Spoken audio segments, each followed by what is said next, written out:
বর্তমানে খুবই বর্ষা হচ্ছে, তো বর্ষা মানে আমাদের অবশ্যই একটু খিচুড়ি খেতে ইচ্ছা করে। হাতেও সবসময় সময় থাকে না, তার জন্য খিচুড়ি করতে যথেষ্ট সময়ও লাগে। মনে হয় যে ডালে চালে, কিন্তু সেটা নয়। তো কতটা তাড়াতাড়ি করা যায়, তো সেইভাবেই আমি দেখানোর চেষ্টা করছি। আজকের খিচুড়িটা করবো হচ্ছে প্রেশার কুকারে। তার জন্য কিছুটা মুগ ডাল আমি হালকা করে ভাজা করে নিয়েছি। মুগ ডালকে ভাজা হয়ে গেলে একটু গামলার মধ্যে দিয়ে হাফ কৌটো মটর ডাল এবং চাল একসঙ্গে খুব ভালো করে ধুয়ে নিচ্ছে। তো ধুয়ে নেওয়ার পরে ডাল চাল সমস্তটাই আমি একবারে বসিয়ে দেবো। তবে রান্না করতে একদমই সময় লাগে না। যখন দেখবে হাতে একদমই সময় নেই অথচ খিচুড়ি খেতে ইচ্ছা করছে, ঠিক ঝটপট এইভাবে বানিয়ে নিতে হবে পরিমাণ মতন জল। তবে অবশ্যই জলের পরিমাণটা বেশি নেবে।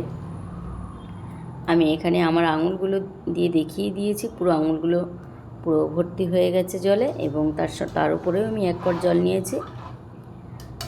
লবণ, হলুদ আর কাঁচা লঙ্কা দিয়ে একটা স্টিম দিয়ে নেব। ঠিক ততক্ষণে আমি অন্য কাজগুলো সেরে নিচ্ছি। কিছুটা ধনে ভাজা করে নেব। তো ধনেগুলো একটু চটপট করে আওয়াজ হলেই ওর সঙ্গে দিয়ে দেবো কিছুটা জিরে।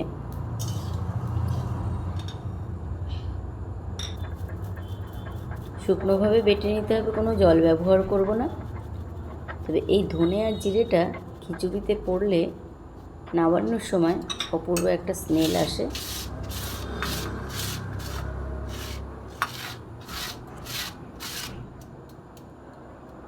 আদা দেব, আদাটাকে খুব ভালো করে বেটে নিতে হবে।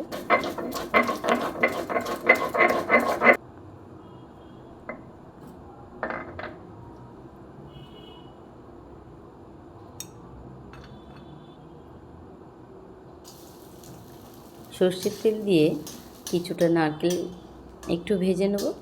তো হাতের কাছে থাকলে দিতে পারো, না হলে বাদ দিয়েই দিতে পারো। নারকেলটাকে একটু লাল লাল করে ভেজে নিতে হবে। কড়াইতে আরও কিছুটা তেল দিয়ে গোটা শুকনো লঙ্কা ফোড়ন দিয়ে দেবো। তার সঙ্গে দিয়ে দেবো তেজপাতা এবং কিছুটা পাঁচফোড়ন। তবে খিচুড়িতে সবসময় পাঁচফোড়নটাই খুব ভালো হয়, ওর ফ্লেভারটা খুব দারুণ আসে। এবারে দিয়ে দিতে হবে আদা বাটাটা।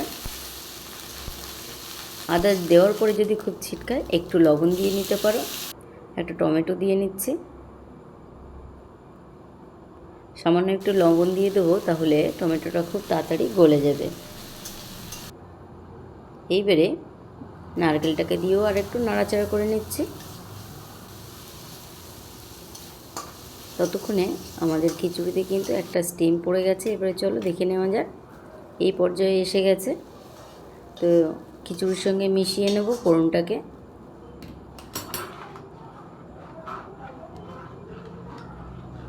খুব ভালো করে মিশিয়ে নিতে হবে।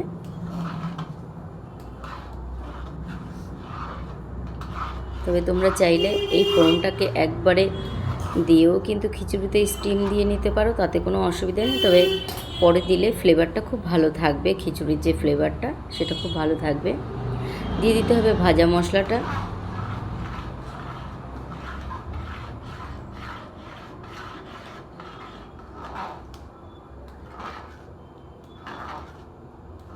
খুব ভালো করে নেড়ে চেড়ে নিতে হবে, মিশিয়ে নিতে হবে মশলাটাকে।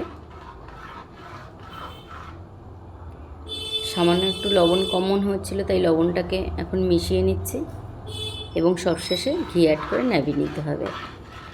তো দেখো কতটা ঝটপট হয়ে গেল। তো কেমন লাগলো জানাবেন।